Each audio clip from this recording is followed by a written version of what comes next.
everyone. Now in this session we are going to discuss about cell theory and totipotency. We already have seen what is cell, why cell is called as basic unit of life, or who discovered the cell, and types of cell, prokaryote and eukaryote. Also we have seen the difference between plant and animal cell. So now today we have to discuss the cell theory and totipotency. So we already know the meaning of cell.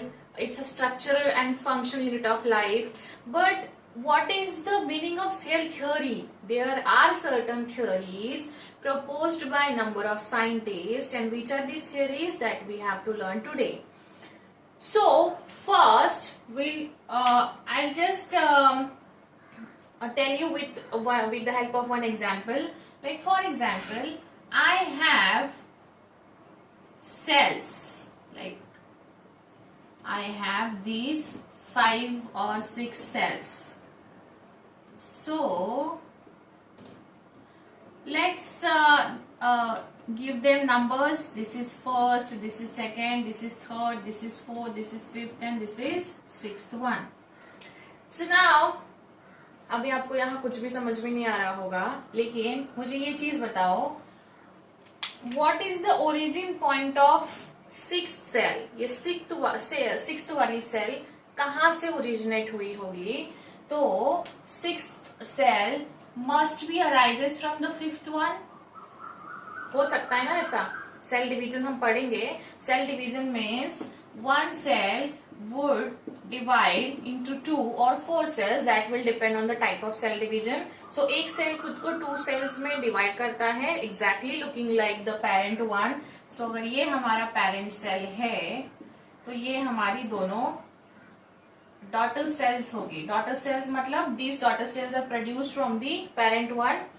So yes, this is the sixth cell which has produced from the fifth. तो उसका fifth जो है वो parent हो सकता है. Now this fifth one has arises from the fourth one, and this fourth one has arises from the third one, and third one arises from the second, and second one arises from the first one. So now we already have seen why the cell is called as basic unit of life, because if the cell is there, then it would be a group of cell becomes a tissue, organ system, and finally a body. So basically हमने पढ़ा है कि cell इसीलिए basic unit of life होना चाहिए. So अगर cell नहीं होगा तो फिर ग्रुप ऑफ सेल टिश्यू नहीं बना पाएगा और आगे का सीक्वेंस भी नहीं बनेगा लिविंग ऑर्गेनिज्म का. So इसीलिए ये सेल कैसे इससे अराइज होती है, और ये कौन से साइंटिस्ट ने प्रपोज किया कि each cell is arises from the pre-existing one. हम यहाँ ऐसा लिख सकते हैं कि now each cell, these are individual cells. So we can write it down.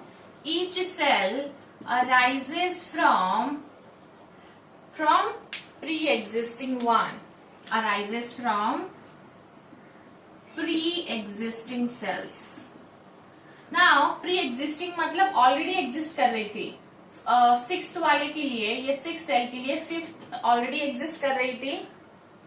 Fifth वाले के लिए फोर्थ ऑलरेडी एग्जिस्ट कर रही थी. तो 1 2 3 4 अगर हम करेंगे तो 6 के बाद 7th ही आएगा ना.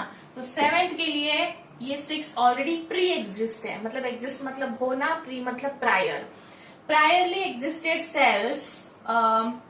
सो each cell arises from each cell. Now 8th one, अगर मैं यहाँ अगला सेल ड्रॉ करूँ 8, so that would be arises from the 7th one, and this is how it would be a building of whole body or organism.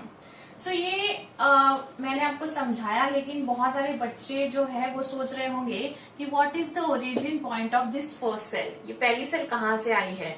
तो we'll also have to learn this in this session, but ये बस मैंने आपको एक background information दिया कि आज के सेशन में हम क्या पढ़ने वाले हैं. How the cells are dividing in nature and cell theory उसको कैसे सपोर्ट करता है. So there are 2 or 3 scientists, आपको नाम भी याद रखने पड़ेंगे बिकॉज एग्जाम में साइंटिस्ट के नेम पे क्वेश्चंस पूछना शुरू किया. So फर्स्ट साइंटिस्ट है 1838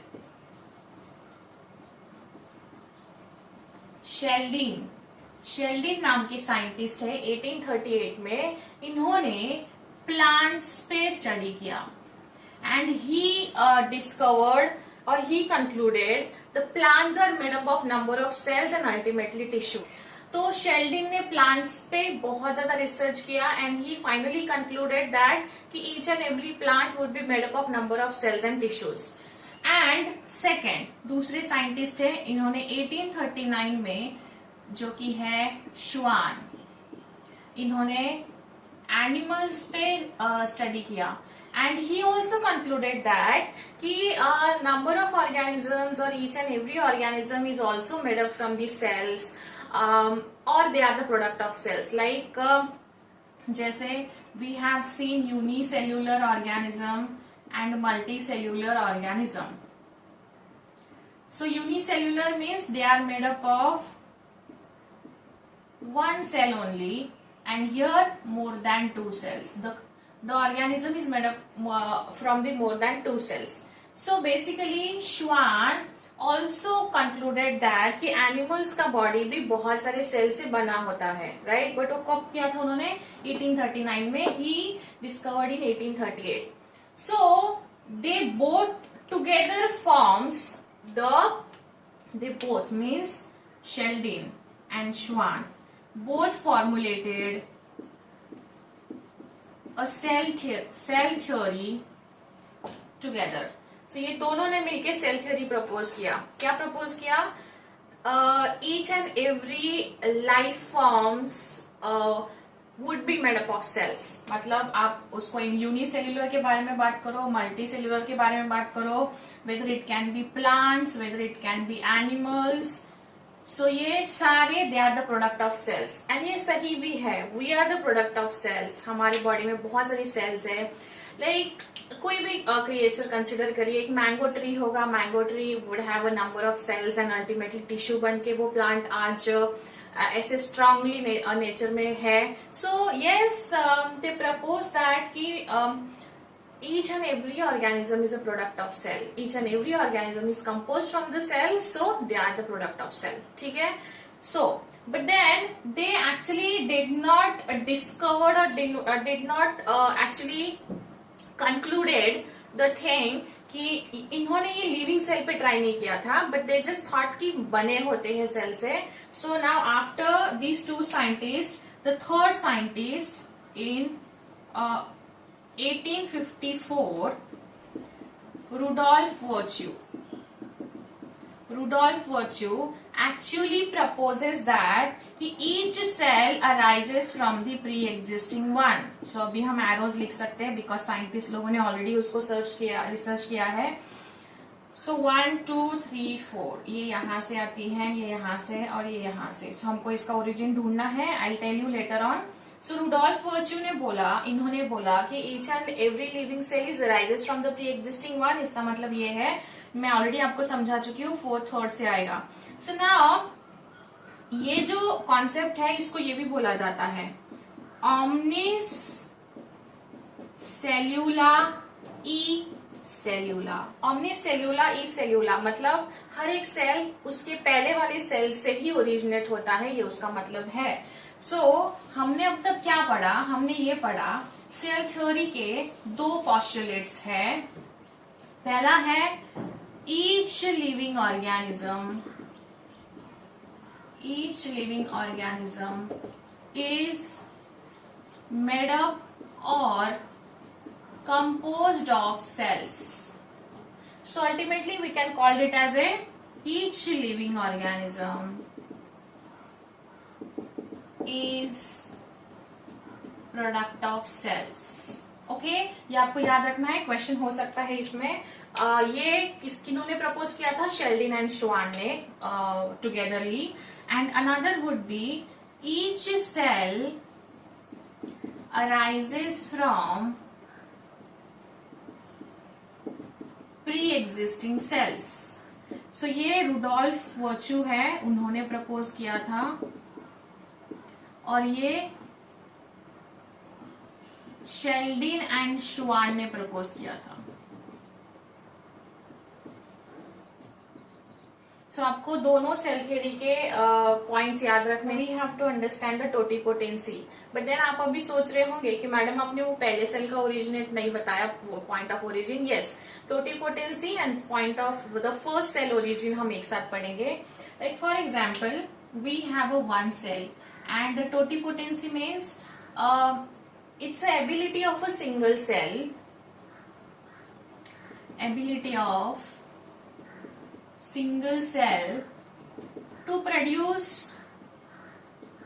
or gives rise a new organism।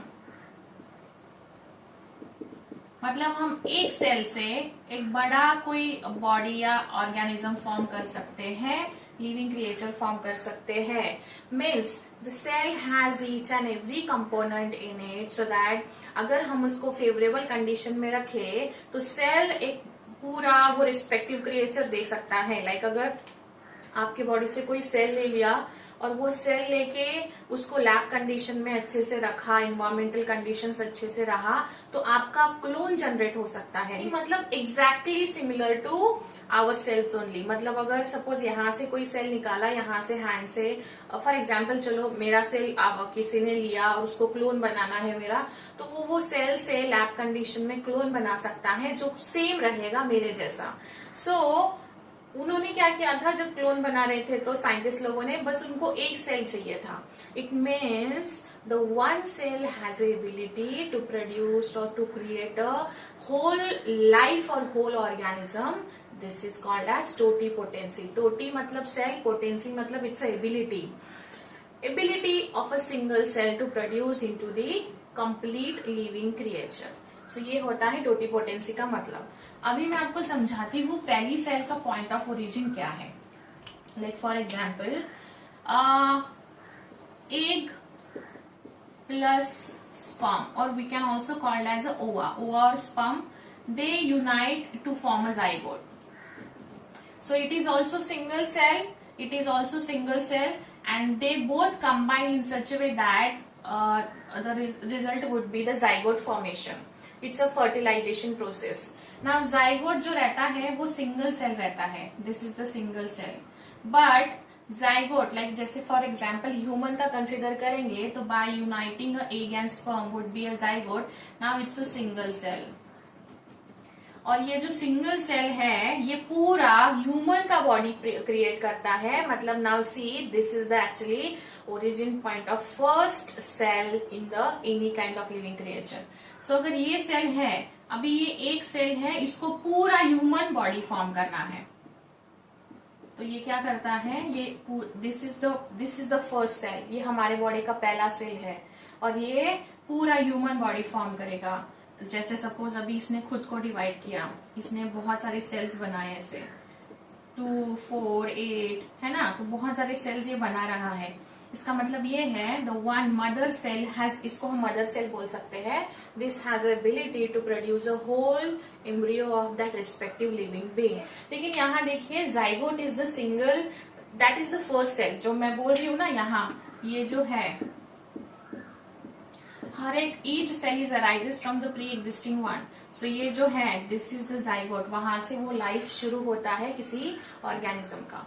So yes, ये थ्योरी हमने पढ़ा है, सेल थ्योरी एंड टोटिपोटेंसी। याद रखिए टोटिपोटेंसी जो कॉन्सेप्ट है एक्चुअली ये प्लांट टिश्यू कल्चर में ज्यादा यूज किया जाता है, आप में से बहुत सारे लोगों को पता भी होगा।